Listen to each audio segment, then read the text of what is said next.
How's everybody doing today? This is Noah with The Life of the Zigs, and on today's video we're going to be taking a look at and installing landscape edging. So let's get started.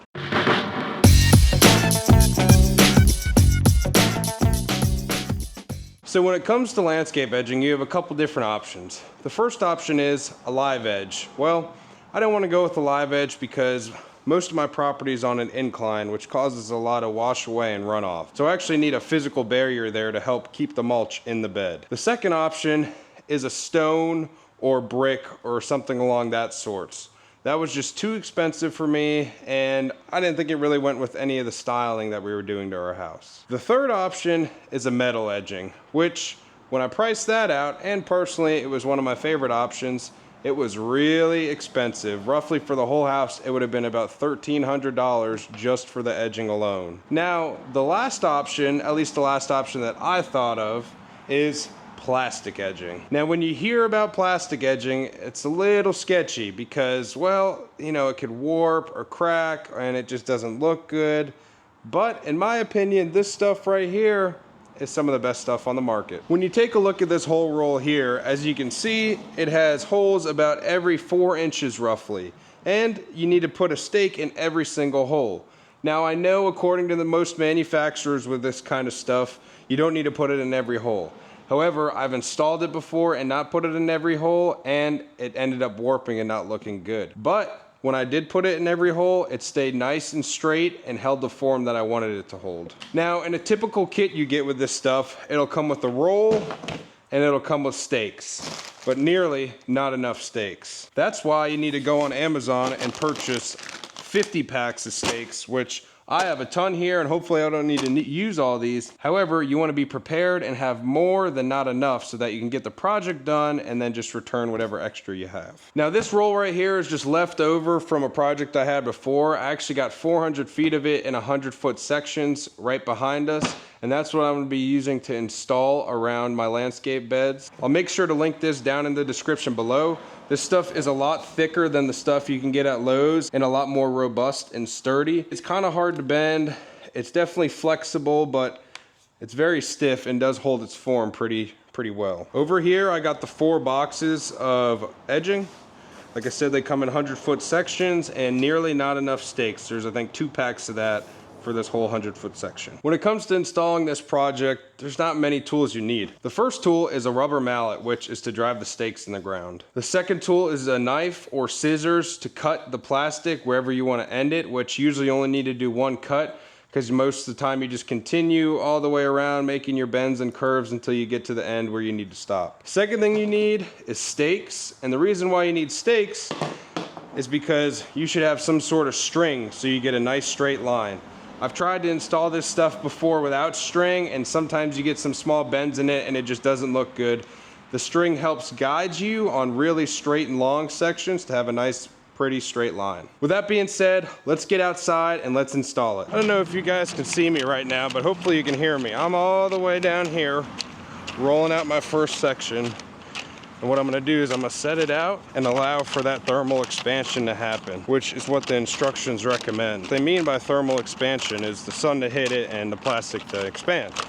Well, I'm not gonna get much sun here. However, I will lay the section out just so that it could get heated a bit and start to take shape a bit.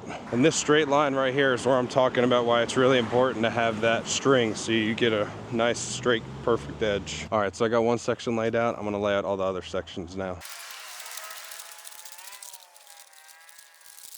Whenever you lay this stuff out too, you wanna make sure you flip it back over so that it kind of expands in the way it should. All right, so we laid out our line right here, and now we're just gonna pull it nice and straight and put that where we want it. All right, so we're at the end of our first 100 feet and we need to connect it. So far, all we've needed to do is drive these stakes in the ground, and we've also been using these landscape staples to make up for what we don't have of this. Thankfully, most kits come with this little black backer piece to put them together. This just helps seal them in place and join them together. So take our mallet and our stake, and we'll drive it. That side's driven, now let's do the other side. All right, so now we have pretty much a seamless edge. There is a little tiny gap in there, but not that big of a deal. And currently right now, there's obviously grass on both sides. This grass is a little overgrown, and this grass is obviously gonna not be here. It'll be mulched. But I'm just leaving it for right now, and I'll come back and I'll take it all out later. And what I'm doing is I'm alternating landscape staple and spike. The landscape staples go in the ground a lot easier than the spikes, and I feel like both do a pretty good job at holding it together.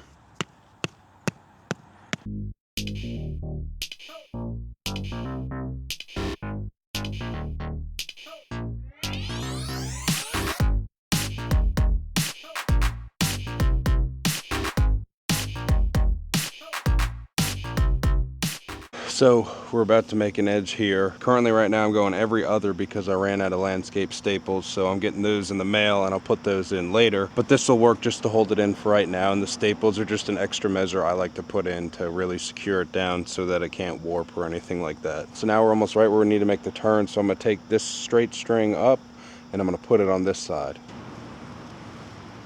So you wanna take your tape measure right here and measure that initial point off the wall, and 43 3/4. We're gonna go over here and do the same thing, 43 3/4. So we're right there. Once you got your line, put your stake in and tie it off. I just wrap a bunch of times to tie it off. So we're gonna start to make this bend here. So we're gonna start to load it up with the staples, or excuse me, we're gonna load it up with the nails. Then just follow the straight line.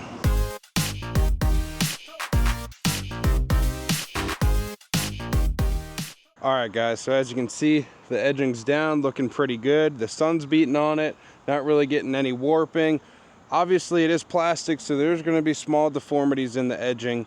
However, overall, it's gonna do what it needs to do, which is retain that mulch or rock that you wanna put in it. It'll also help out by diverting any water away from it and preventing any water from washing away that mulch. So that's a big positive of having an edging like this. One thing I do wanna point out though, is allow about an hour to an hour and a half per every 100 foot you wanna install.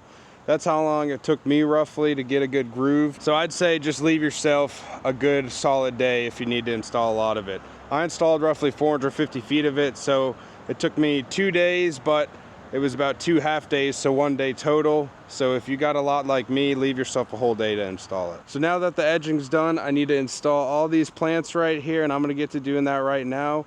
Remember to like, comment, and subscribe. I'm doing a full landscape makeover to this house right here, so please stay tuned to the channel and my Instagram page for all the updates and how this project is gonna turn out. Thanks for watching guys, and I'll catch you in the next video. Have a good rest of your day.